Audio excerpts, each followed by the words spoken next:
ఆశ్చర్యకరమైన బైబిల్ పాఠముగా దినవృత్తాంతములు మొదటి గ్రంథము 15వ అధ్యాయం చదువుకుందాము. దావీదు తన కొరకు దావీదుపురమందు ఇండ్లు కట్టించెను.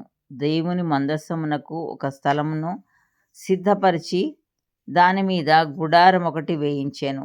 మందసమును ఎత్తుటకు నిత్యము తనకు సేవ చేయుటకును యెహోవా లేవీలను ఏర్పరచుకొనెనని చెప్పి వారు తప్ప మరి ఎవరునూ దేవుని మందసమును ఎత్తకూడదని దావీదు ఆజ్ఞ ఇచ్చెను. అంతటా దావీదు తాను యెహోవా మందసమునకు సిద్ధపరిచిన స్థలమునకు దాన్ని తీసుకొని వచ్చుటకై ఇశ్రాయేలీయులనందరినీ యెరూషలేమునకు సమాజముగా కూర్చెను. అహరోను సంతతి వారిని, లేవీయులైన కహాతు సంతతి వారి అధిపతియగు ఊరీయేలును వాని బంధువులలో 120 మందిని, మెరారీయులలో అధిపతి అయిన అషాయాను వాని బంధువులలో 220 మందిని,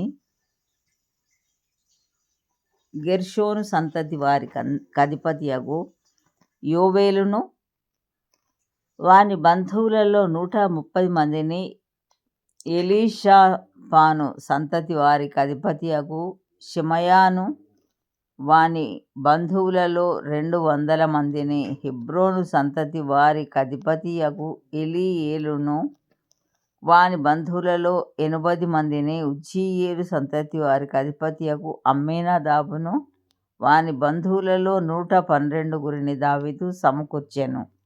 అంతటా దావీదు యాజకులైన సాదోకును, అబ్యాతారును, లేవీయులైన ఊరీయేలు, అషాయా, యోవేలు, షెమయా, ఎలీయేలు, అమ్మీనాదాబు అనువారిని పిలిపించి వారితో ఇట్లనెను: లేవీయుల పితరుల సంతతులకు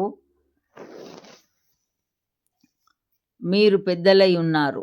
ఇంతకుముందు మీరు ఇశ్రాయేలీయుల దేవుడైన యెహోవా మందసమును మోయక యుండుట చేతను, మనం మన దేవుడైన యెహోవా యొద్ద విధిని బట్టి విచారణ చేయకుండుట చేతను ఆయన మనలో నాశనము కలగజేశాను. కావున ఇప్పుడు మీరును మీ వారును మిమ్మును మీరు ప్రతిష్ఠించుకొని నేను ఆ మందసమునకు సిద్ధపరిచిన స్థలమునకు దాని తేవలెను. అప్పుడు యాజకులను, లేవీయులను ఇశ్రాయేలీయుల దేవుడైన యెహోవా మందసమును తెచ్చుటకై తమ్మును తాము ప్రతిష్ఠించుకొనిరి. తర్వాత లేవీయులు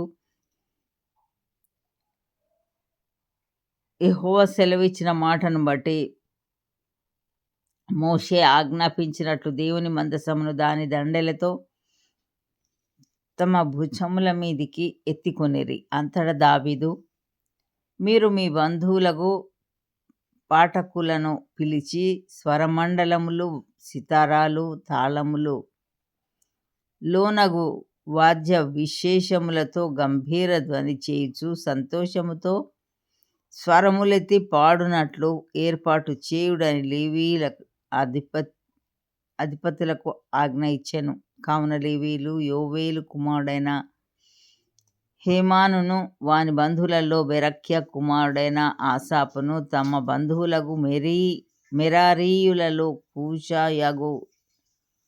కూషాయాహు కుమారుడైన ఏతానును, వీరితో కూడా రెండవ వరుసగా నున్న తమ బంధువులైన జెకర్యా, బేను, యహజీయేలు, షెమీరామోతు, యెహీయేలు, ఉన్ని, ఏలీయాబు, బెనాయా, మయషేయా, మత్తిత్యా, ప్లేహు, మిక్నేయాహులను వారిని,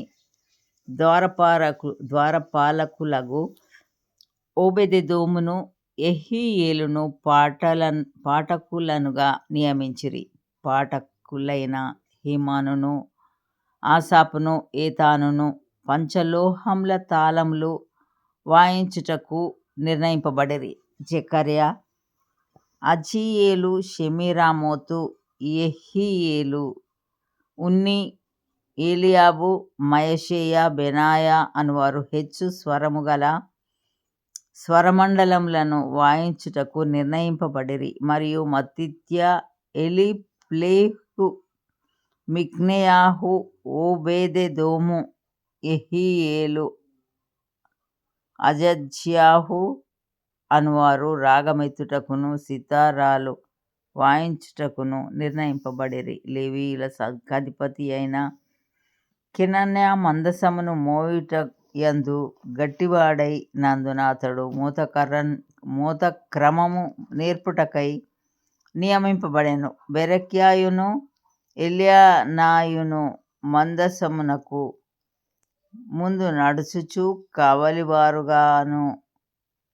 షెబన్యా, యెహోషాపాతు, నెతనేలు, అమాషై, జెకర్యా, బెనాయా, ఎలియేజరు అను యాజకులు దేవుని మందసమునకు ముందు బూరలు ఊదువారుగాను, ఓబెదెదోమును యెహీయాయును వెనుక తట్టు కనిపెట్టువారుగాను నియమింపబడిరి. దావీదును ఇశ్రాయేలీయుల పెద్దలను సహస్రాధిపతులను యెహోవా నిబంధన మందసమును ఓబేదెదోము ఇంటిలో నుండి తెచ్చుటకై ఉత్సాహముతో పోయిరి. యెహోవా నిబంధన మందసమును మోయు లేవీయులకు దేవుడు సహాయం చేయగా వారు 7 కోడెలను 7 పొట్టేళ్లను బలులుగా అర్పించిరి. దావీదును మందసమును మోయు లేవీయులందరును పాటకుల పనికి విచారణకర్తయగు కెనన్యాయును సన్నపు నారతో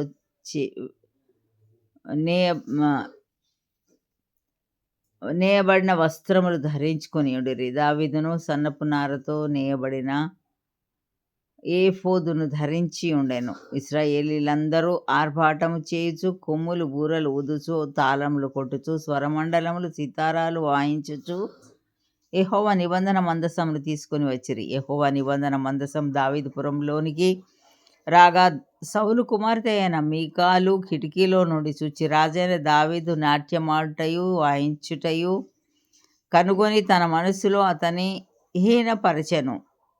ఇంతటితో ఈ దినం కొరకైన బైబిల్ పాఠము సరి.